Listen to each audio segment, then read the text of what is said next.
आपण या गेंझीला सामाजिक विषयामध्ये कसं जोडू शकतो किंवा राष्ट्र निर्माणाच्या कामामध्ये कसं जोडू शकतो? हमारे फंडाज बहुत क्लियर है, ही त्याचीच भाषा. मग म्हटलं काय रे बाबा, तर म्हणाला हमें what we want is only 1 2 3 4 5 ना. त्याने उलट सांगितलं 5 4 3 2 1 हमें यही चाहिए. तर म्हटलं हे तर एखादं कोड झालं. 5 4 3 2 1 चा अर्थ काय? तर म्हणाला एकदम क्लियर है सर, हमें चाहिए 5 figure salary, 4 wheeler, 3 bedroom hall kitchen, 2 kids and 1 wife. आज एखाद्या मॉल मधल्या मोठ्या चित्रपटगृहात जर मराठी सिनेमा लागला, मुळात लागतच नाही बरेचदा, पण लागला तर तो बघायला जायचं म्हणजे 400-500 रुपये तरी खर्च होतात एका माणसाचे. जर तुम्ही असं म्हटलं की मराठी सिनेमा बघायला जो प्रेक्षक येईल त्याला 500 रुपयाचं तिकीट 200 रुपयात देऊ, 300 रुपये सरकार त्याच्याकरता खर्च करेल, तर काय होईल? तर मराठी चित्रपटांचं मार्केट निर्माण झालं. मार्केट निर्माण झालं की प्रोडक्शन होईल. आज प्रोडक्शन भरपूर आहे, मार्केटच नाही आहे. मला एका आहार तज्ज्ञाने सांगितलं की apple a day keeps the doctor away, असं म्हणतो ना आपण. आणि सफरचंद खातो. फक्त काश्मीरमध्ये, हिमाचलात किंवा स्वित्झर्लंडमध्ये खरं आहे, मुंबईत ते खरं नाही. कारण तिथे सफरचंद खावं तिथल्या वातावरणाला ते सोयीचं आहे. तुम्ही मुंबईत जर ॲपल अ डे केलं तर doctor will visit every day. नए नए मंत्री बने एक सज्जन जब पहली बार सरकारी कार में बैठे तो उन्होंने ड्राइवर को कहा आज कार मैं चलाऊंगा. ड्राइवर बेचारा डर का मारा विनम्रता से बोला तो हुजूर मैं उतर जाऊंगा. मंत्री जी ने पूछा भला क्यों? तो ड्राइवर ने कहा क्योंकि महोदय ये कार है, सरकार नहीं जो भगवान भरोसे चल सकती है. या सील प्रकल्पाबद्दल आमच्या मुलांना थोडंसं ऐकायला आवडेल. ही जी भावनिक एकता निर्माण होण्याची गरज आहे. शेवटी आपला देश एक का आहे? तर नकाशाला नकाशा जोडला म्हणजे देश होत नाही ना. माणसाच्या मनाला भावनेनी इतर माणसांशी जोडावं लागतं. ते काम या प्रकल्पाद्वारे झालं. आता तुमची CS संस्था जी काम करते आहे, क्रिएटिव्ह सोल्युशन्स, हे काम तुमच्यासारख्यांना करावं लागण्याची गरजच नाही. सरकारी कर्मचाऱ्यांनी जर निष्ठेने काम केलं असतं तर CS क्रिएटिव्ह सोल्युशनची गरजच राहिली नसती.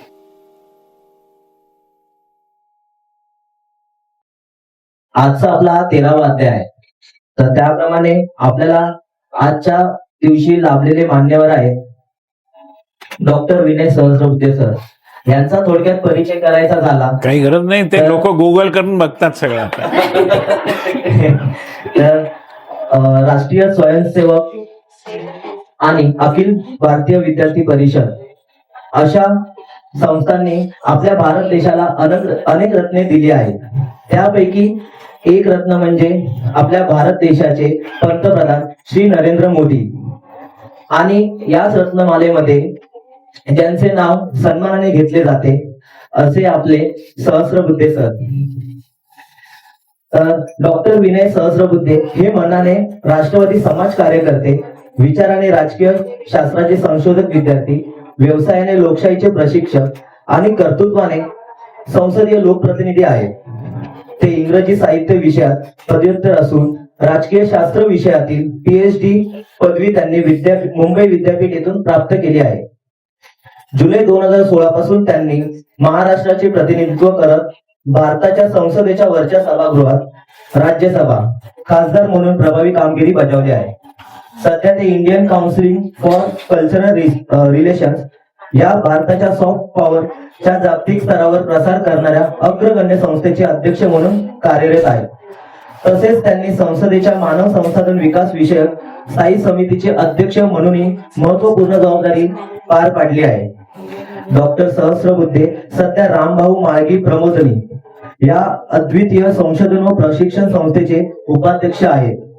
2 दशकाहून अधिक काळ त्यांनी या संस्थेचे महासंचालक म्हणून कार्य केले आहे.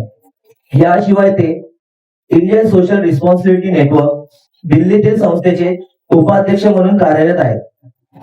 पूर्वी त्यांनी भारतीय जनता पार्टी या जगातील सर्वात मोठ्या राजकीय पक्षाचे राष्ट्रीय उपाध्यक्ष म्हणूनही जबाबदारी सांभाळली आहे.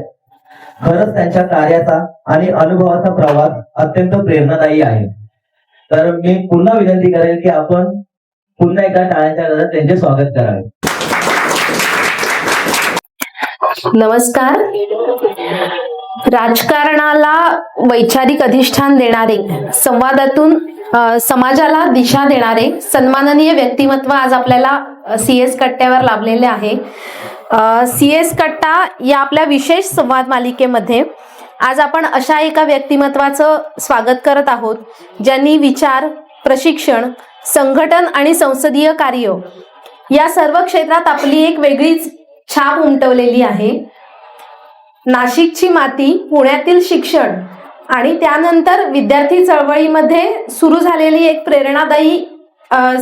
एक प्रेरणादायी प्रवास. अखिल भारतीय विद्यार्थी परिषदेमध्ये सामान्य कार्यकर्ता म्हणून संपर्कात आल्यानंतर विद्यार्थी परिषदेचे राष्ट्रीय मंत्री या पदापर्यंतचा प्रवास.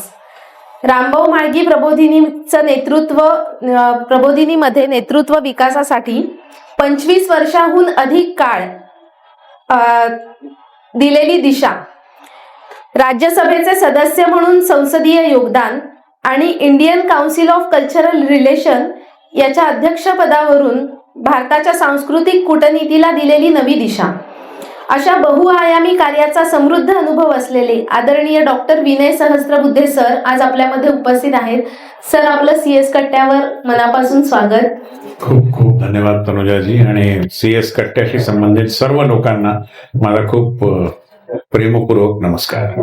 सर, माझा पहिला प्रश्न असा आहे की विद्यार्थी परिषदेमध्ये आपल्या सामाजिक कार्याला खऱ्या अर्थाने सुरुवात झाली असेल, पण जर सामाजिक काम हे आपल्या आयुष्याचा भाग नसतं किंवा त्याचा स्पर्श आपल्या आयुष्याला झाला नसता, तर आज डॉक्टर विनय सहस्त्रबुद्धे यांना आपण कसे पाहत असतो?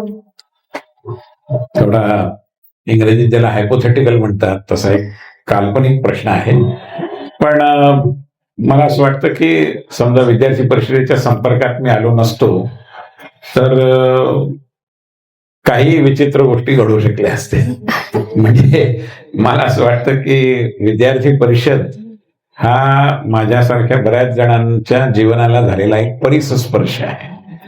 त्यामुळे आम्ही काही ना काही वाटचाल करू शकलो, माझ्यासारखे अनेक. पण समजा या काल्पनिक प्रश्नाचं उत्तरच द्यायचं झालं तर माझी पॅशन, माझी खूप तीव्र आवड कोणत्या विषयात होती तर ती पत्रकारितेची होती. आणि मी काही वर्ष पत्रकारिता केली सुद्धा. मी मिड डे नावाचं जे दैनिक आहे त्याच्यामध्ये उपसंपादक म्हणून काम करत होतो. त्यानंतर पुण्याला एक माणूस नावाचं साप्ताहिक निघायचं, त्याचाही मी मुंबई प्रतिनिधी म्हणून बरीच वर्ष काम करत होतो. इन्फा नावाची एक वृत्तलेख सेवा होती, न्यूज अँड फीचर्स सर्व्हिस, त्याचाही मी मुंबईचा प्रमुख म्हणून 2-2.5 वर्ष काम करत होतो. त्यामुळे मी पत्रकार झालो असतो बहुधा, असं मला वाटतं. सर, याचा अर्थ अभाविपचा स्पर्श झाल्यानंतर आपल्या आयुष्याला एक वेगळं वळण मिळालं असं आपण म्हणू शकतो. अभाविपचा जो ईशान्य भारतातील विद्यार्थ्यांसाठी चालणारा प्रकल्प आहे सील, त्या सील प्रकल्पाचे पण आपण बरेच वर्ष जनरल सेक्रेटरी होतात. तर या सील प्रकल्पाबद्दल आमच्या मुलांना थोडंसं ऐकायला आवडेल. आणि त्याचबरोबर सील प्रकल्प ज्यावेळी सुरू केला त्यावेळेला जी कार्यकर्त्यांची फळी नॉर्थ ईस्ट मध्ये पहिली गेली असेल तर त्यांना कोणत्या प्रकारच्या अडचणींचा सामना करावा लागला? असे सील प्रोजेक्ट म्हणजे students experience in interstate living हा विद्यार्थी परिषदेचा एक, आजची भाषा वापरायची तर तो एक फ्लॅगशिप प्रोजेक्ट आहे. आणि विद्यार्थी परिषदेच्या स्थापनेनंतर 20 वर्षात तो सुरू झाला 1966-67 मध्ये. आणि तो सुरू होण्याचं कारण हे होतं की त्यावेळी आजच्यापेक्षा खूप विपरीत परिस्थिती होती देशाच्या ईशान्य भारतात. आणि त्यामुळे अनेकांना ईशान्य भारताची काही कल्पनाच नव्हती. आज परिस्थिती खूप सुधारली आहे, पण ती सुधारलेली असून सुद्धा अनेकांना याचा बोध फार चटकन होत नाही की मणिपूर हे एक राज्य आहे का नागपूर किंवा जबलपूर सारखं ते एक शहर आहे. त्यानंतर गुवाहाटी नेमकं कुठे आहे किंवा नेफा ज्याला पूर्वी म्हणायचे त्या अरुणाचल प्रदेशची राजधानी कोणती आहे. आता इटानगरला विमानसेवा सुरू झाली, पण त्या काळात तर ते नावं पण लोकांनी ऐकलेली नव्हते. अजूनही लोक मिझोरमच्या ऐवजी मिझोराम असा उल्लेख करतात. त्यामुळे हे सगळं आपल्या अज्ञानाचं एक प्रकारे दर्शन होतं. आणि तुम्हाला साधी मूलभूत माहिती जर नसेल तर तुम्ही त्या प्रदेशाविषयीची भावनिक जवळीक कशी निर्माण करू शकाल तुमच्या स्वतःच्या मध्ये. आणि त्यामुळे ती भावनिक जवळीक निर्माणच झाली नाही. त्यामुळे अनेक अशा गोष्टी घडल्या की ईशान्य भारतातली, तिथे ज्याला मंगोलाईड वंश म्हणतात, त्या वंशाची बरीच लोक आहेत ज्यांचे नाक, डोळे, चेहऱ्याची ठेवण ही एका वेगळ्या पद्धतीची आहे. आणि हे वंशशास्त्रानुसार आहे, त्यात काही चुकीचं नाही. पण त्यांना आपल्याकडची लोक ओळखत नसत, आजही खूप ओळखतात असं नाही. आणि त्यामुळे कोणी त्यांना म्हणायचं की हे मलेशियातनं आले, हे इंडोनेशियातनं आले, किंवा हे चीनमधनं, चिनी म्हणण्याचं एक प्रघात बरीच काळ होता. त्यामुळे त्यांना देशाच्या अन्य भागामध्ये घेऊन जाऊन अन्य भागातल्या लोकांना त्यांची ओळख होणं, त्यांचा परिचय होणं, आणि त्याचबरोबर अन्य भागातल्या लोकांनी तिथे जाणं आणि ती ओळख अधिक वृद्धिंगत करणं, अशा सगळ्या दृष्टीने हा इंटरस्टेट लिव्हिंगचा म्हणजे एक प्रकारे कल्चरल एक्सचेंज, सोप्या भाषेत सांगायचं तर असा हा प्रकल्प 1966-67 मध्ये सुरू झाला. पद्मनाभ आचार्य म्हणून आपले खूप मोठे नेते कार्यकर्ते होते, जे पुढे नागालँडचे राज्यपालही झाले. त्यांचा याच्यामध्ये खूप मोठा वाटा होता. त्याच्याबरोबरीने इतरही अनेक जण होते. आणि ही जी भावनिक एकता निर्माण होण्याची गरज आहे. शेवटी आपला देश एक का आहे तर नकाशाला नकाशा जोडला म्हणजे देश होत नाही ना. माणसाच्या मनाला भावनेने इतर माणसांशी जोडावं लागतं. ते काम या प्रकल्पाद्वारे झालं. आणि आज अरुणाचल प्रदेशमध्ये तर याचा इतका दबदबा आहे. आजच्या सरकारमधले अनेक मंत्री हे एकेकाळचे सीलचे पार्टिसिपंट विद्यार्थी आहेत. आणि हे केवळ अरुणाचलातच आहे असं नाही. अशी लोक तुम्हाला मणिपूरमध्ये दिसतात, नागालँडमध्ये दिसतात, मिझोरम, त्रिपुरा या सगळ्या भागात दिसतात. आणि त्यामुळे या प्रकल्पाचा मुख्य उद्देश राष्ट्रीय एकतेला, भावनिक एकतेचा पाया निर्माण करून देणं आणि आपली एकात्मता जी आहे ती आपल्या अनुभवाचा विषय होईल हे पाहणं. कारण अशा बऱ्याच गोष्टी आहेत की ज्या एकात्मतेला सुदृढ करणाऱ्या आहेत. अरुणाचलमधली मिश्मी नावाची एक ट्रायबल कम्युनिटी आहे, जनजातीय समुदाय. तिथल्या लोकांचे पूर्वीच्या काळात, आता नाही एवढं, पण साधना कट केल्यासारखी केस कापण्याची पद्धत होती. का तर ते असं म्हणतात की आम्ही शिशुपालाचे वंशज आहोत. महाभारतला जो शिशुपाल, ज्याला सुदर्शन चक्र सोडून त्याचा वध केला गेला, तर त्याच्याबद्दलची आमची भावना म्हणून आम्ही आमचे केस कापून ठेवले आहेत, असं ते म्हणतात.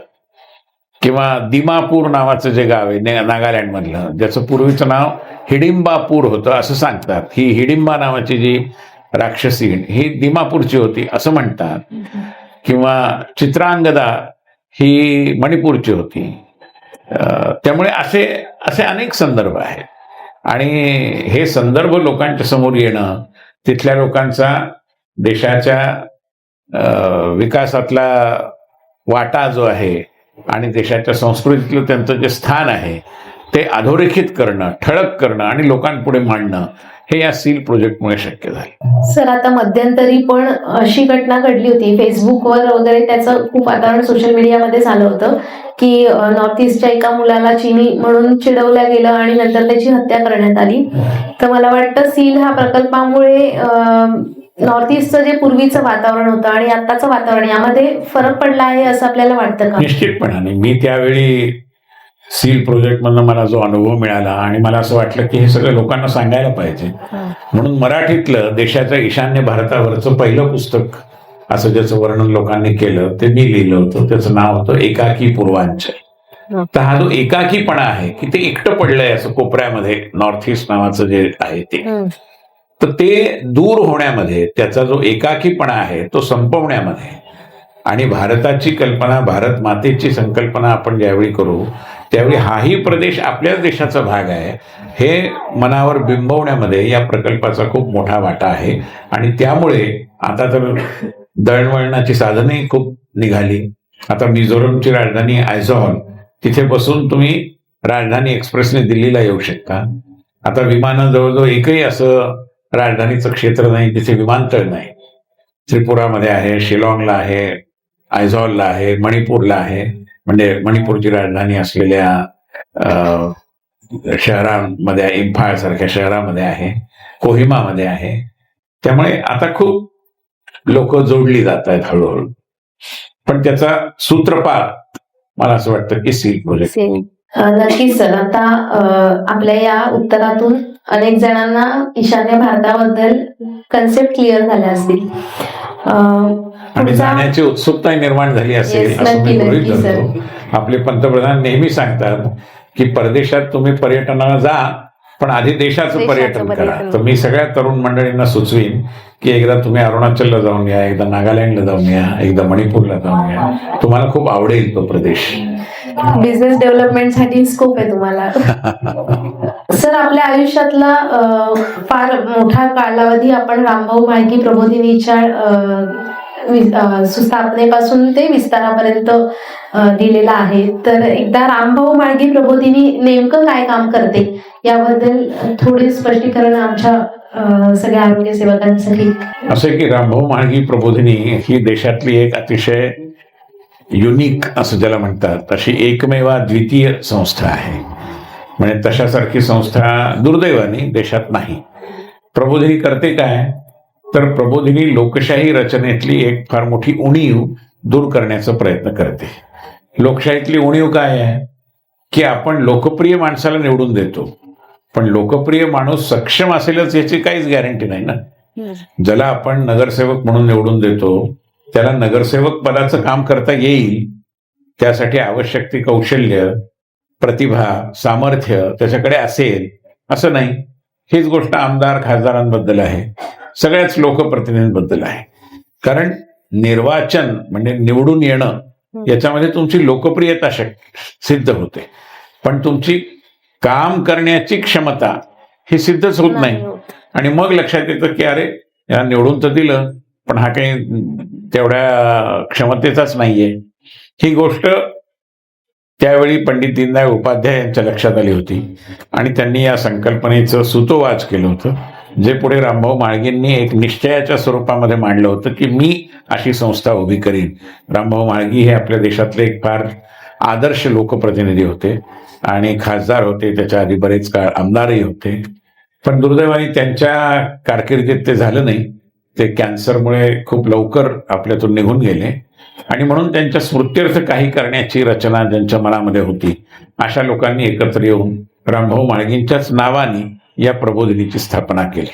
आणि त्याच्यामध्ये आपण सर्व प्रकारचे लोकप्रतिनिधी, ग्रामपंचायत सदस्य, सरपंच, नगरसेवक, महापौर, मंत्री, मंत्र्यांचे PA, खासदार, आमदार, सहकारी बँकांचे डायरेक्टर, विद्यापीठाच्या सिनेटमध्ये निवडून जाणारे लोक, असं जो जो निवडून गेलेला आहे त्याला मदत करण्यासाठी तिथे, ज्याला इंग्रजीमध्ये टेलर मेड नीड बेस्ड असं म्हणतात, म्हणजे त्याच्या आवश्यकतांना अनुरूप गरजाभिमुख असे प्रशिक्षण क्रम आपण तिथे राबवतो. आणि त्याची उपयुक्तता आता लक्षात आल्यामुळे विविध पक्षांचे लोक तिथे येतात. तर रामभाऊ म्हाळगी हे जनसंघ आणि भारतीय जनता पार्टीचे, आणि ही संस्था स्थापन झाली ती भारतीय जनता पार्टीच्या पुढाकाराने स्थापन झाली. पण आज भारतीय जनता पार्टीला वैचारिक विरोध करणारी अशी मंडळी सुद्धा त्या ठिकाणी येतात आणि जे कार्यात्मक प्रशिक्षण आहे ते घेतात, कारण ते फार महत्वाचं आहे. या संकल्पनेचा आशय सहजपणे कळेल अशी एक कविता आपले नेते लालकृष्ण अडवाणी हे नेहमी उद्धृत करतात, कोट करतात. ही कविता शैल चतुर्वेदी नावाचे एक फार मोठे हास्य कवी होऊन गेले हिंदीमध्ये, त्यांनी ही कविता लिहिलेली आहे. ती कविता 4 ओळींचीच आहे. ती अशी आहे कि नए नए मंत्री बने एक सज्जन जब पहली बार सरकारी कार में बैठे. त्यावेळी लाल दिव्याच्या गाड्या होत्या ना, त्यामुळे नए नए मंत्री बने एक सज्जन जब पहली बार सरकारी कार में बैठे तो उन्होंने ड्राइवर को कहा आज कार मैं चलाऊंगा. ड्राइवर बेचारा डर का मारा विनम्रता से बोला तो हुजूर मैं उतर जाऊंगा. मंत्री जी ने पूछा भला क्यों? तो ड्राइवर ने कहा क्योंकि महोदय ये कार है, सरकार नहीं जो भगवान भरोसे चल सकती है. त्यामुळे सरकार चालवण्यासाठी भगवान भरोसे पुरेसा आहे. पण कार चालवण्यासाठी लायसन्स लागतं, प्रशिक्षण लागतं. तर हा मुद्दा जो आहे ना, तो या कवितेतून इतक्या नेमकेपणाने समोर येतो, म्हणून मी ती तुमच्या प्रेक्षकांना आवडेल म्हणून सांग. छान. सर, नगरसेवकापासून खासदारापर्यंतची प्रशिक्षण आपण घेतलेले आहे, तर अशा पद्धतीचं प्रशिक्षण करताना कोणत्या प्रकारची आव्हाने येतात? सगळ्यात मोठं आव्हान आहे की नगरसेवक, आमदार, खासदार म्हणून निवडून आल्यानंतर आपल्याला अजून काही शिकायचंय ही भावना जवळजवळ संपून जाते. अनेकांना असं वाटतं की बस आता तर काय स्वर्ग 4 बोटं जोडलाय. पण भारतीय जनता पार्टीच्या कार्यपद्धतीत प्रशिक्षणाला मोठं स्थान आहे. इतरही काही पक्ष देतात, पण परंपरेने असं सांगितलं जात नाही. आणि त्यामुळे प्रेरणा जी आहे की मलाही प्रशिक्षित व्हायचंय, प्रेरणा आहे, ती प्रेरणा निर्माण करणं हे पहिलं मोठं आव्हान आहे. मग ती निर्माण झाली की लोक त्यातली गोडी समजली त्यांना, आणि 3-4 दिवसाचा प्रशिक्षण क्रम त्यांनी तिथे पूर्ण केला. आमचं माळगी प्रबोधिनीचं जे भाईंदरला प्रशिक्षण केंद्र आहे, संकुल आहे, त्या संकुलाचाही एक परिणाम होतो. तिथली रचना, व्यवस्था, तिथला निसर्ग, तिथलं वातावरण. पण कंटेंट आम्ही जो देतो त्यांना, मुख्यतः 3 विषय आपण तिथे मांडतो. एक म्हणजे प्रेरणेचं प्रशिक्षण, म्हणजे नगरसेवक तुम्ही झालात कारण का तुम्ही लोकप्रिय होता, पण तुम्ही काम का करताय? नगरसेवक काय, आमदार, खासदार काय, यांना काही लाखो रुपये मिळत नाहीत, म्हणजे पैसा हे काही तुमचं प्रेरणास्थान होऊ शकत नाही. मग दुसरं काही आहे का? विचारधारा नावाचं काही आहे, देशाच्या विकासाचं काही स्वप्न तुमच्या समोर आहे, त्या स्वप्नाचा भाग म्हणून मतदारसंघाबद्दल तुमच्या काही योजना आहेत का? नसतील तर त्या कोण आणेल? तुम्ही अभ्यास केलाय का? विचारधारा माहिती आहे का? हे सगळे प्रश्न मांडले की त्यांना अंतर्मुख होण्यासाठी संधी मिळते, आणि मग ते विचार करायला लागतात. मग त्यांना प्रेरणा पण मिळते की खरोखर आपण निवडून आलो म्हणजे सगळं झालं असं नाही, तर आपल्याला शिकलं पाहिजे. त्यामुळे प्रेरणेचं प्रशिक्षण हा त्याचा पहिला भाग आहे. दुसरं कार्यात्मक प्रशिक्षण आहे, म्हणजे फंक्शनल ट्रेनिंग, म्हणजे विधानसभेत काम कसं करावं, नगरपालिकेत कसं करावं, त्याचा कायदा काय सांगतो, प्रोसिजर काय आहे, कार्यपद्धती काय आहे, त्याचबरोबर वेगवेगळे कायदे आहेत, वेगवेगळे नियम आहेत, ते कसे आहेत, वेगवेगळ्या सरकारी योजना आहेत त्या काय आहेत, वेगवेगळ्या पद्धतीने सरकारच्या कामाच्या रचना आहेत, म्हणजे समजा कलेक्टर ती एक रचना आहे, जिल्हा परिषदचा CEO ती एक रचना आहे. या रचना काय आहेत त्या समजून घेणं, कोण मोठा कोण छोटा, कुणाचा अधिकार कुठे चालतो याची माहिती होणं. आणि तिसरा भाग आहे तो कौशल्य प्रशिक्षण, म्हणजे चांगलं कसं बोलावं, चांगलं कसं वागावं, चांगलं पॉडकास्टमध्ये उत्तर कशी द्यावी, किंवा चांगला सोशल मीडिया कसा चालवावा, हे सगळे विषय कौशल्य प्रशिक्षणाचे. त्यामुळे प्रेरणेचं प्रशिक्षण, कार्यात्मक प्रशिक्षण आणि कौशल्य प्रशिक्षण. सर, आता म्हणालात त्याप्रमाणे पॉलिटिशियन होण्यासाठी कोणती शैक्षणिक अट वगैरे नाहीये, कोणी पॉलिटिशियन होऊ शकतो. किंवा आता आपण जे राजकारणी बघतो महाराष्ट्रामध्ये, तर काही मी नाव नाही घेत, परंतु अगदी खालच्या थरावर जाऊन राजकारण करणं असेल किंवा काही कमेंट्स करणं असेल, अशा प्रकारे राजकारण आम्ही आता आमची पिढी अनुभवते आहे. तर आपल्या मते एक राजकारणी लोकाभिमुख कसा असायला हवा? How politician can make difference? असं खरं म्हणजे राजकीय कार्यकर्ता, राजकीय नेता हा खूप मोठ्या प्रमाणात लोकांच्या जीवनामध्ये बदल घडवून आणू शकतो, यात काही शंका नाही. आपल्या देशात आज 2728 राजकीय पक्ष आहेत जे निवडणूक आयोगाकडे नोंदवलेले आहेत. नोंदलेला सगळाच पक्ष मान्यताप्राप्त नाहीये. मान्यताप्राप्त पक्षांची संख्या जेमतेम 100 आहे. पण तुम्ही नोंदवले आहेत ना, म्हणजे तुमचं जसं रजिस्ट्रेशन म्हणतो तसं झालेलं आहे. मग लोक काय करतात की राजकीय पक्ष म्हणून नोंदणी करायची, card छापायचं, Akhil Bharatiya XYZ party, आणि स्वतःलाच अध्यक्ष करायचं, आणि ते कार्ड घेऊन मग कुठे पैसे उकळण्याचं, कुठे धाकधपटशा दाखवण्याचं, कुठे पोलीस स्टेशनमध्ये रुबाब मिरवण्याचं असं काम करतात. तर या कामांसाठी राजकारणी व्हायचं नाहीये. आपल्याला सेवेसाठी राजकारण करायचंय, लोकांच्या जीवनात बदल घडवून आणण्यासाठी राजकारण करायचंय, ही भावना आधी मुळात निर्माण व्हावी लागते. ती जर भावना असेल तर राजकीय पक्षाचा कार्यकर्ता किंवा राजकीय व्यक्ती हे संघर्ष करू शकतात, दबाव आणू शकतात, विधानसभेत संसदेत वेगवेगळ्या प्रकारचे प्रश्न निर्माण करू शकतात. तिथे जाण्याची शक्यता नसेल तर सरकारी कार्यालयांमध्ये देखील तुमच्या व्यक्तिमत्वाचा एक दबाव निर्माण करू शकतात. लोक दुसरेही दबाव निर्माण करतात, त्याचं मी म्हणत नाही, पण तुमची स्कॉलरशिप, तुमचं ज्ञान, तुमचं व्यक्तिमत्व, तुमची आतापर्यंतची कारकीर्द याची माहिती लोकांपर्यंत पोहोचतेच. राजकारणी हा सार्वजनिक जीवनात असतो आणि सार्वजनिक जीवनातल्या प्रत्येक व्यक्तीकडे समाज 24 तास नजर ठेवून असतो. आता तुम्ही म्हणालात की 20 जुलैच्या बैठकीत काय घडलं असं तुमचा एक प्रश्न आहे. आता हे 20 जुलैची बैठक आणि हे सगळा तपशील तुम्ही हुडकून काढला म्हणजे आता लपून काहीच राहत नाही. गुगल देवतेला शरण गेलं की तुमची जन्मकुंडली सगळे समोर येते. म्हणजेच मुद्दा काय आहे की आता गुपचूप काहीतरी करू आणि वेळ निभावून नेऊ असं होणार नाही. त्यामुळे लोकांच्या आशा, अपेक्षा, आकांक्षा यांना पूर्ण करण्याच्या दृष्टीने राजकीय कार्यकर्त्याकडे खूप मोठी ताकद आहे, सामर्थ्य आहे. त्याचा त्यांनी रचनात्मक, विधायक पद्धतीने उपयोग केला पाहिजे. दुसऱ्या पद्धतीचा उपयोग काय याबद्दल मी बोलण्याची गरजच नाही, आपण सगळेजण जाणतो. पण रचनात्मक, विधायक पद्धतीने, आणि अशी खूप उदाहरणं आहेत. आपल्याकडे वेळ कमी आहे पण तरी मी एक उदाहरण देतो की भारतीय जनता पार्टीचे कार्यकर्ते जे संघाच्या संस्कारातून पुढे येतात ते काय बदल करू शकतात असा प्रश्न आहे तुमचा.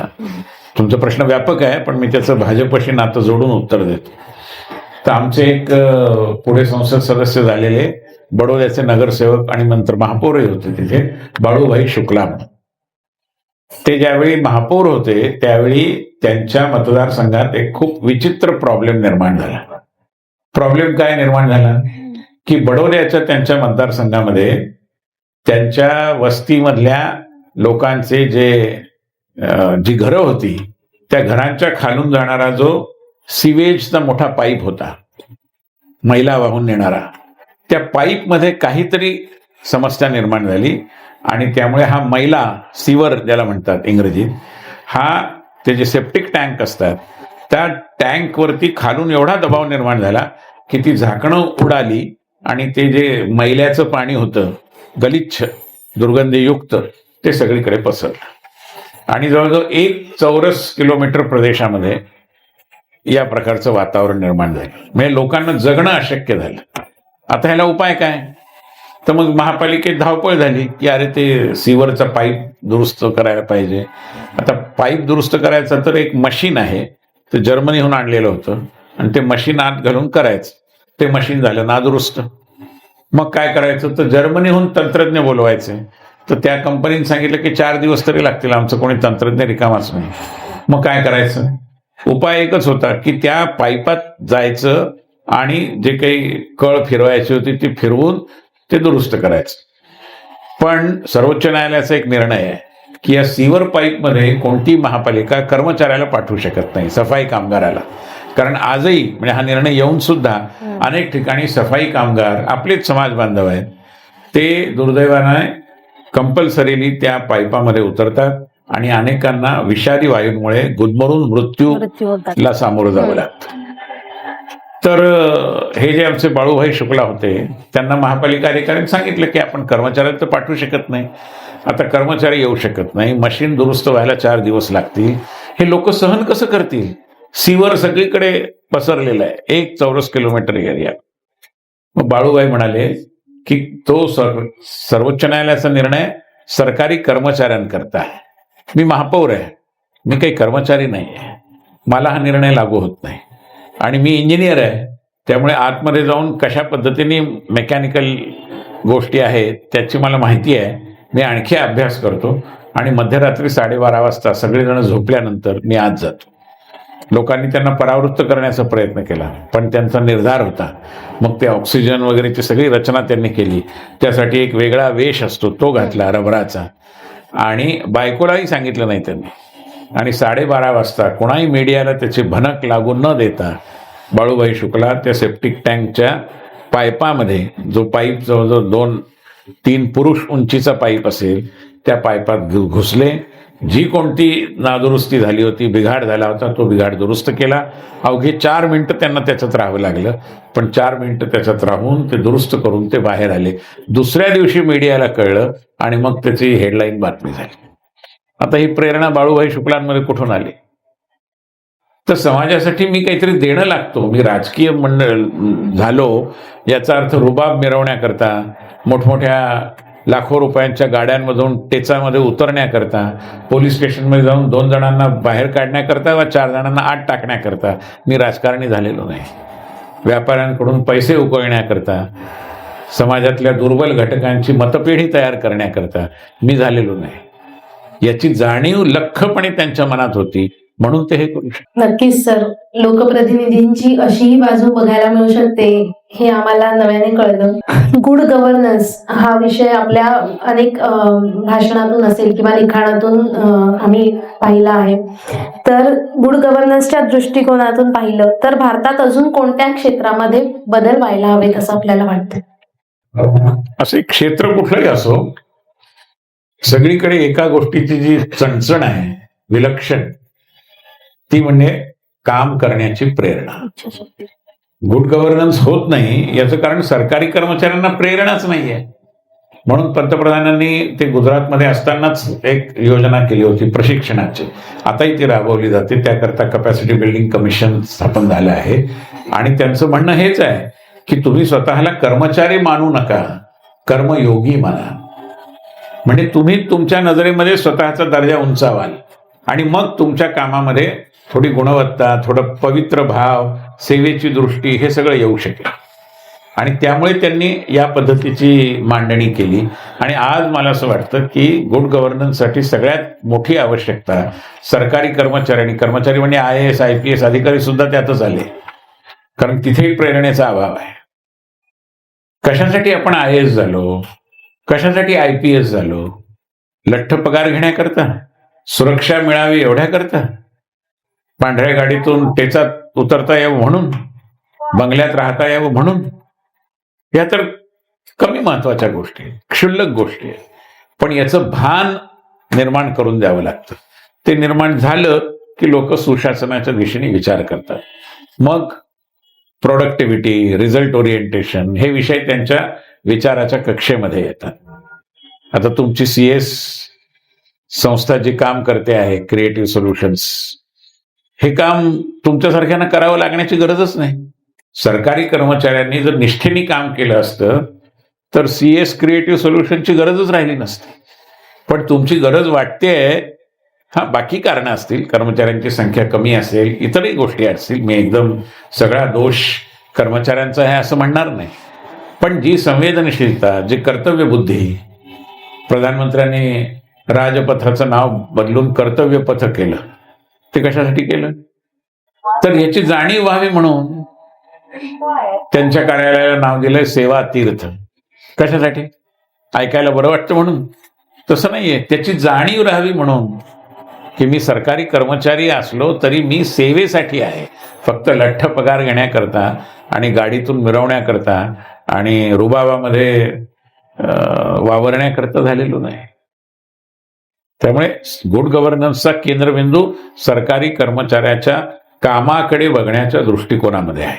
बाकी गोष्टी नंतर होतील, आधी तो दृष्टिकोन बदलला पाहिजे. Sir, Indian council of cultural रिलेशन्सचे अध्यक्ष म्हणून आपण जवळजवळ 6 वर्ष काम केलेलं आहे. तर आपल्या कार्यकाळामध्ये असे कोणते महत्वाचे बदल आपण तिथे घडवले? बरेच प्रयत्न आम्ही केले, पण एक जे आपण सगळ्या नागरिकांनी लक्षात ठेवलं पाहिजे की भारताविषयी जगाच्या कानाकोपऱ्यात सर्वदूर खूप मोठी सदिच्छा आहे, म्हणजे गुडविल इंग्रजीत. पण आज काळ जो आहे आंतरराष्ट्रीय राजकारणातला, जगातला, तो असा आहे की नुसतं गुडविल पुरेसं नाही. म्हणजे भारताविषयीचं आकर्षण, भारताविषयीची सदिच्छा एका बाजूला आहे आणि भारताला समजून घेण्याची प्रवृत्ती ही दुसऱ्या बाजूला आहे. दुर्दैवाने आकर्षण किती असलं तरी भारताबद्दलचं आकलन म्हणजे अंडरस्टँडिंग हे अजूनही बेतासबात आहे. म्हणजे भारत एवढा चालतोच कसा, एवढी लोकशाही यशस्वी होतेच कशी, इतक्या गुण्या गोविंदांनी इतक्या भाषांची लोक नांदतात कशी, याबद्दल लोकांच्या मनात प्रश्न आहे परदेशातल्या. त्यांना हे अविश्वसनीयच वाटतं, पण आपण ते करून दाखवले. त्यामुळे भारताविषयीचं आकलन निर्माण करण्याच्या दृष्टीने आपण आपल्या सौम्य संपदेचा म्हणजे सॉफ्ट पॉवरचा उपयोग करून घेतला पाहिजे. आणि त्यासाठी आपली जी बाकी साधनं आहेत सॉफ्ट पॉवरची म्हणतात त्याला, म्हणजे समजा आपलं संगीत आणि नृत्य आहे, आपलं वाङ्मय आहे, आपले चित्रपट आहेत, त्यानंतर आपली खाद्य संस्कृती आहे, ह्या सगळ्या विषयांचं गंतव्यस्थान तिकडे असलं पाहिजे. कारण भारत आणि अन्य देश अशी तुलना खरं म्हणजे होऊच शकत नाही. भारताचं भारतपण या वेगळेपणामध्ये आहे आणि ते भारतपण आपण जर सांभाळलं तर चांगलं राहील. आता काय करतो आपण पश्चिमेकडे डोळे लावलेले आहेत आणि तिकडची लोक सूट टाय वी वगैरे घालतात, तर आपल्याला वाटतं तेच प्रतिष्ठेचं लक्षण आहे. अरे कोणी सांगितलं आपला वेश काय वाईट आहे? त्यांचीच सगळी पद्धती आपण स्वीकारतो. मला एका आहार तज्ञाने सांगितलं की apple a day keeps the doctor away, असं म्हणतो ना आपण, आणि सफरचंद खातो. पण त्यांचं म्हणणं की apple a day keeps the doctor away हे फक्त काश्मीरमध्ये, हिमाचलात किंवा स्वित्झर्लंडमध्ये खरं आहे, मुंबईत ते खरं नाही. कारण तिथे सफरचंद खावं तिथल्या वातावरणाला ते सोयीचं आहे. तुम्ही मुंबईत जर ऍपल अ डे केलं तर doctor will visit every day. म्हणजे काय झालं, म्हणजे आपण आपला देश, आपली प्रकृती, आपली संस्कृती, आपली कृषी, आपलं वातावरण या सगळ्याचा विचार केला पाहिजे. आणि ते आपण करत नाही, आपण अंधानुकरण करतो. जे जे पश्चिमेत चांगलं तेच. आमचे एक मित्र आहेत, खासदार आहेत, तेजस्वी सूर्या, ते एक त्यांचा अनुभव सांगत होते.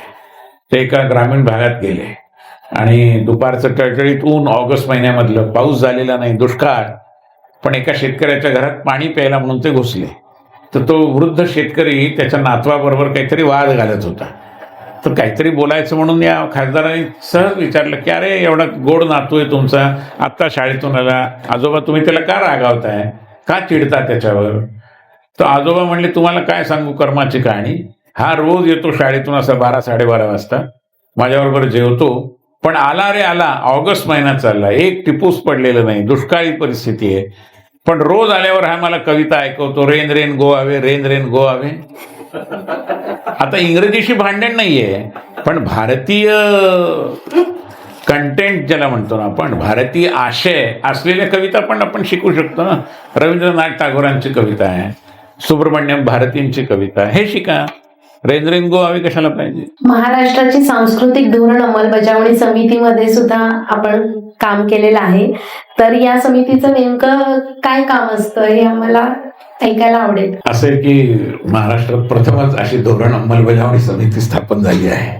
त्यामुळे आम्ही पण आता आमची भूमिका थोडी आकार उकार त्याला देण्याच्या दिशेने वाटचाल करतो आहोत. आतापर्यंत सरकारचं काम धोरण आखणीसाठी समिती नेमायची असंच होतं. मी होतोच, मी त्या समितीचा कार्याध्यक्ष होतो.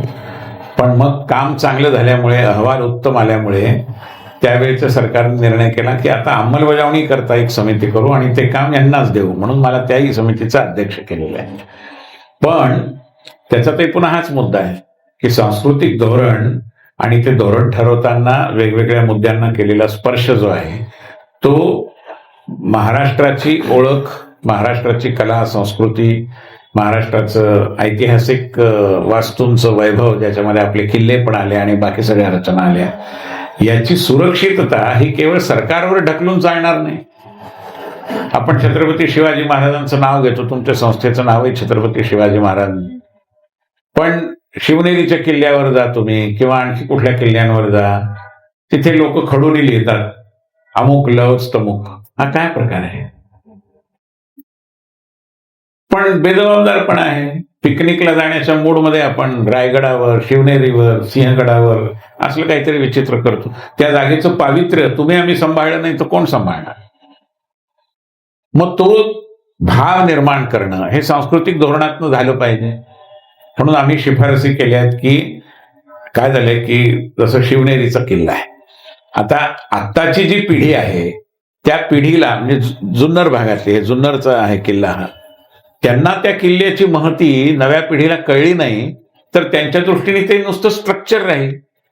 अरे पण ते स्ट्रक्चर नाहीये, तिथे शिवबा जन्मले, आपला राजा जन्मलाय, मग तिथे अतिक्रमण होतात. लोक अनेकदा दारू प्यायला अशा किल्ल्यांमधल्या छोट्या छोट्या गुहांचा वापर करतात. तर हे लोकांच्या विवेकशक्तीवर अवलंबून आहे. सरकार काय करेल, नियम करेल फार तर, पण हे अतिक्रमण रोखणं हे आपलं काम आहे. तिथे चुकीच्या गोष्टी घडू नयेत हे आपलं काम आहे. तो इतिहास शालेय मुलांपर्यंत पोचला पाहिजे आणि त्यातनं एक सेन्स ऑफ बिलॉंगिंग निर्माण झाला पाहिजे, हे आपलं काम आहे. आपण नाट्यगृह बांधतो, महापालिकांची अवस्था अतिशय वाईट आहे. अनेक नाटक कंपन्यांच्या कलाकारांना चांगली स्वच्छतागृह मिळत नाही. तिथलं जे अकॉस्टिक्स म्हणजे ध्वनी रचना जी असते ती अतिशय चुकीची असते. आम्ही त्याच्यात लिहिलं की यासाठी कलाकारांची सल्लागार समिती करा, म्हणजे कलाकारांना विचारा ना कधीतरी, मग ते सांगतील तुम्हाला हे असं पाहिजे तसं पाहिजे. पण महापालिका आपली मनमानी पद्धतीने टेंडर काढतात आणि काय ऑडिटोरियम बनवतात, नंतर त्याचा उपयोग होत नाही अनेकदा.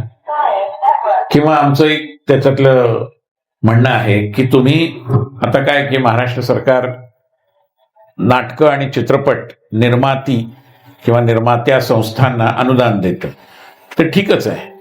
पण तरीही आता नाटकांची स्थिती तुलनेने बरी आहे, पण मराठी चित्रपटांना प्रेक्षक मिळत नाहीत. तर आम्ही अशी सूचना केली आहे की तुम्ही ते अनुदान द्या वाटलं तर, पण प्रेक्षकांनाही अनुदान द्या ना.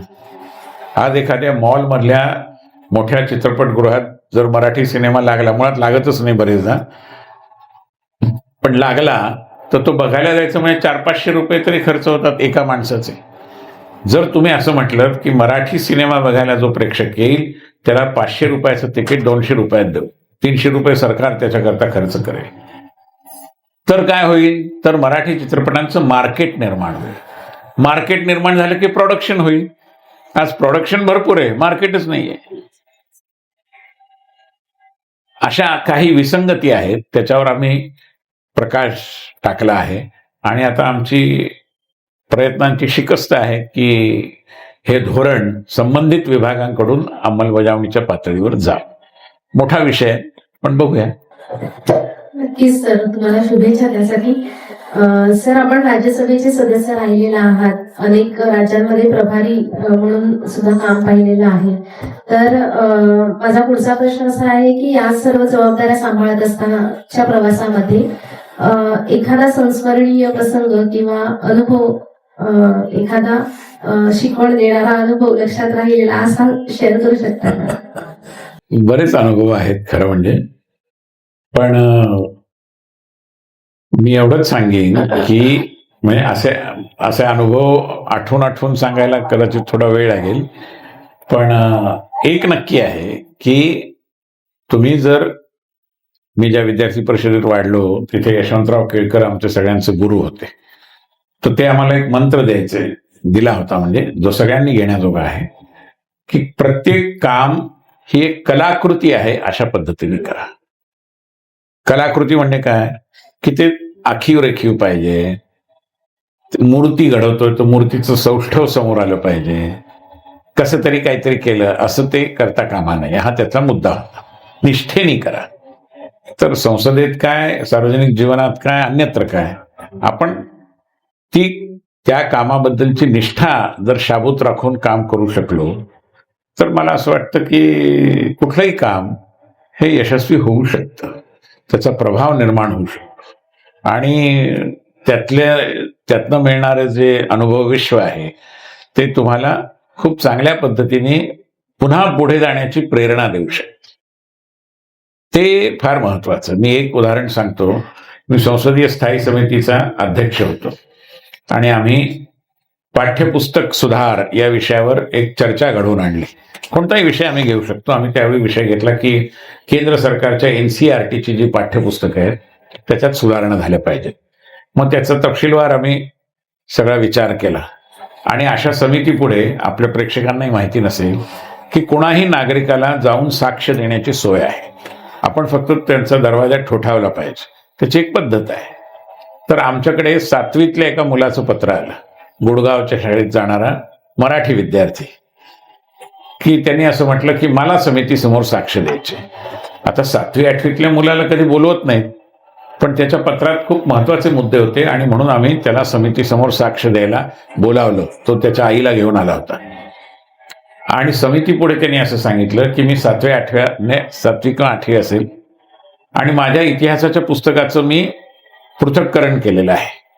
तर माझ्या इतिहासाच्या पुस्तकात मला औरंगजेबाबद्दल 5 परिच्छेद माहिती दिली आहे, अकबराबद्दल 3 परिच्छेद आहेत, टिपू सुलतानाबद्दल जवळजवळ 4 परिच्छेद आहेत आणि छत्रपती शिवाजी महाराजांबद्दल फक्त 1 परिच्छेद आहे. महाराणा प्रतापाबद्दल 4 ओळी आहेत आणि महाराणी झाशी यांच्याबद्दल खरोखरच फक्त 1.5 परिच्छेद आहे. असं का? माझे जे नॅशनल हिरोज आहेत त्यांच्याविषयी तुम्ही आम्हाला का सांगत नाही? तर त्याचा मुद्दा आम्ही ग्राह्य मानला. आम्ही शिफारस केली की हे असंतुलन जे आहे ते दूर व्हायला हवं आणि महाराष्ट्रातल्याच नव्हे तर देशातल्या सर्व वीरांगणांची माहिती मोठ्या प्रमाणात यायला पाहिजे. महाराणी झाशीच्या बरोबरीत झलकारी बाई म्हणून खूप मोठी वीरांगना होती. आपल्याकडे अहमदनगरला चांद बीबी नावाच्या होऊन गेल्या. अशा सर्व प्रकारच्या, किंवा नागालँडमध्ये राणी गायडिंगलू नावाच्या होऊन गेल्या, स्वातंत्र्य सैनिक होत्या. तर आमच्या त्या शिफारसीचा परिणाम असा झाला की आता नवीन जी NCERTची पुस्तकं आली आहेत त्या छत्रपती शिवाजी महाराजांबद्दल तपशिलात माहिती आहे. आणि ते वाचल्यावर याच मुलांनी, तो आता कॉलेजच्या 2ऱ्या वर्षाला आहे, त्याने पुन्हा मला पत्र लिहिलं की मी तुमच्या कमिटी पुढे आलो होतो, डिपोज केलं आणि मला समाधान आहे की माझ्या सगळ्या सूचना मानल्या गेल्या आणि तो मुद्दाम मला भेटायला आला. आता अशा वेळी आपल्याला जे समाधान वाटतं ते निश्चितपणाने विलक्षण समाधान. सर, आताच्या म्हणजे तसं बघायला गेलं तर सोशल मीडियावर जेनझी हा हेटाळणीचा विषय ठरलेला आहे, पण आमच्याकडे जी पिढी आता काम करते तर मला असं वाटतं की जेनझीमध्ये खूप पोटेन्शियल आहे. तर आपण या जेनझीला सामाजिक विषयामध्ये कसं जोडू शकतो किंवा राष्ट्रनिर्माणाच्या कामामध्ये कसं जोडू शकतो? असे की पुन्हा गाडी त्याच मुद्द्याकडे येते, पण मी त्या मुद्द्याकडे जाण्याआधी मी स्पष्ट करू इच्छितो की ज्याला जेनझी असं म्हटलं जातं, ही सगळी आमची तरुण मित्रमंडळी अत्यंत हुशार आहेत, अतिशय चतुर आहेत. आता खूप किस्से सांगत बसलो तो वेळ जातो, पण मला आता हा सांगण्याचा मोह आवरत नाहीये म्हणून तो सांगतो. 2014च्या निवडणुकीत काही तरुणांच्या समूहांसमोर मी भाषण करायला गेलो होतो. तर माझं भाषण झाल्यावर एका तरुण मुलाने, आता त्यावेळी तो जेनझीच म्हणायला पाहिजे, तो समोर आला आणि मला म्हणाला की sir, do you know what our generation wants? असं कोणी विचारत नाही, पण त्याने एकदम विचारलं. आता ते विचारण्याचा निडरपणा त्याच्याकडे होता, भीड नव्हती कुठली. तर मी जरा थबकलो, म्हटलं बहुधा मला माहिती आहे तुमच्या जनरेशनला काय हवंय, कारण माझा मुलगा साधारण तुझ्याच वयाचा आहे. तर तो म्हटला सर बहुत सिंपल है, हमारे फंडाज बहुत क्लियर है. ही त्याचीच भाषा. मग म्हटलं काय रे बाबा? तर म्हणाला हमें what we want is only 1 2 3 4 5 ना. त्याने उलट सांगितलं 5 4 3 2 1, हमें यही चाहिए. तर म्हटलं हे तर एखादं कोड झालं. 5 4 3 2 1 चा अर्थ काय? तर म्हणाला एकदम क्लिअर आहे सर, हमें चाहिए 5 figure salary, 4 wheeler, 3 bedroom hall kitchen, 2 kids and 1 wife.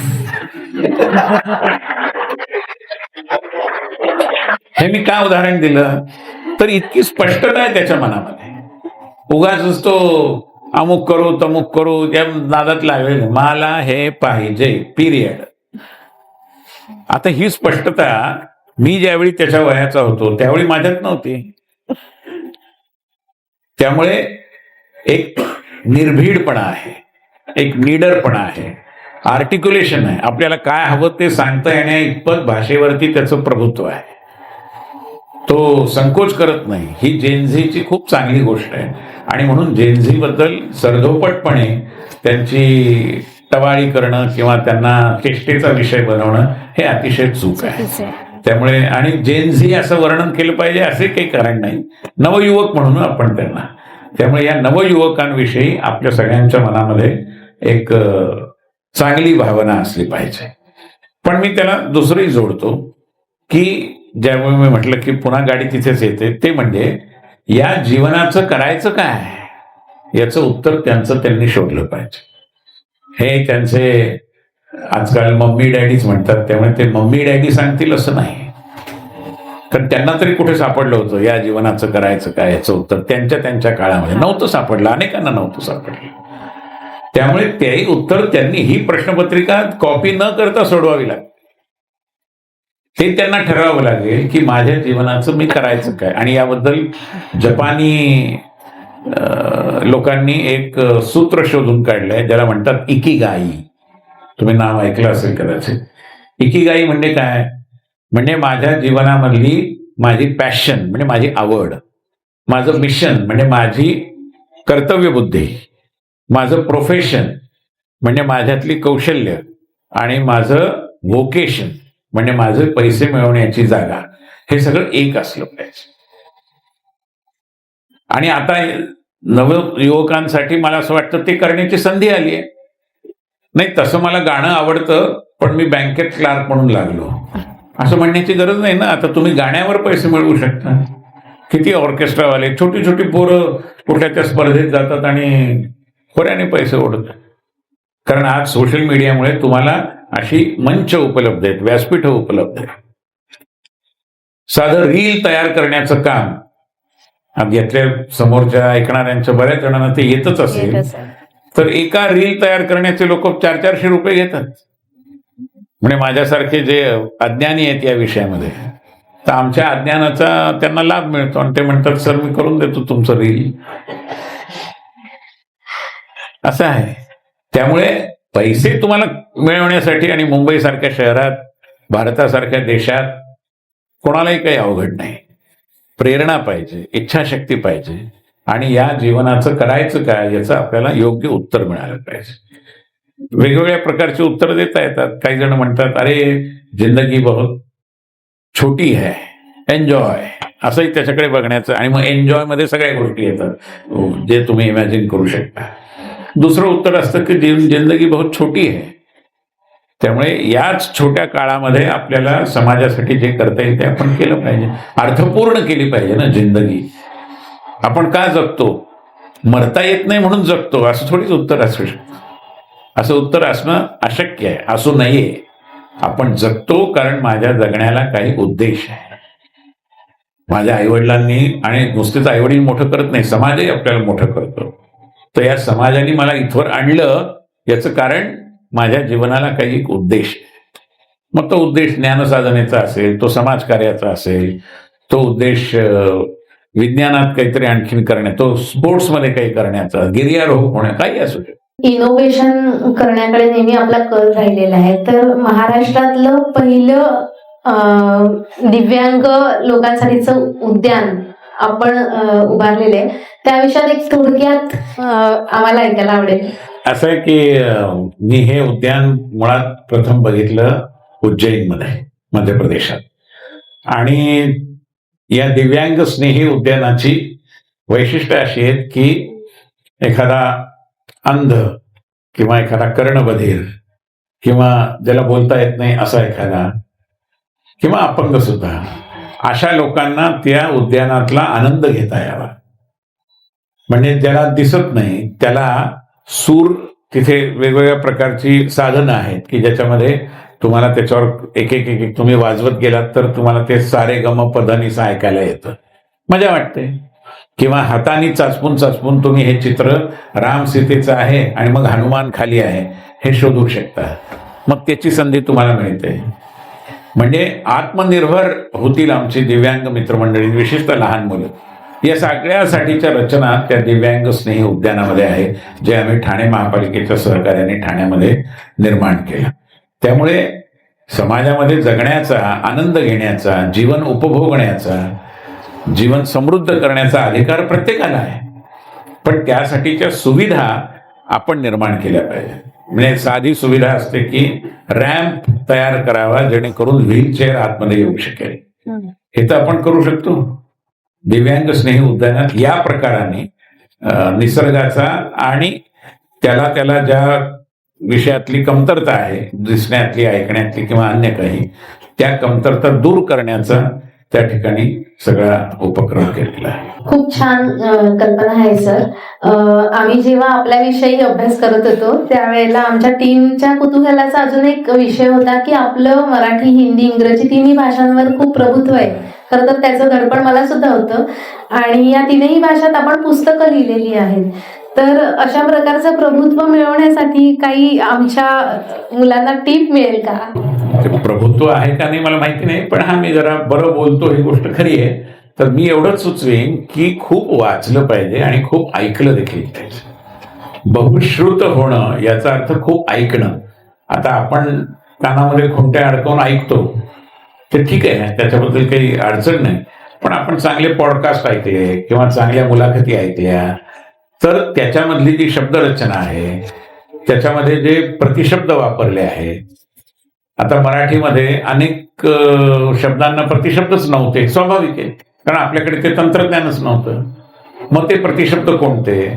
मग शक्यतो आपण शुद्ध बोलण्याचा प्रयत्न कसा केला पाहिजे? शुद्ध म्हणजे मराठीला मराठी शब्द एवढंच, ज्या अर्थाने शुद्ध म्हणजे भेसळ करण्याचं काही कारण नाही.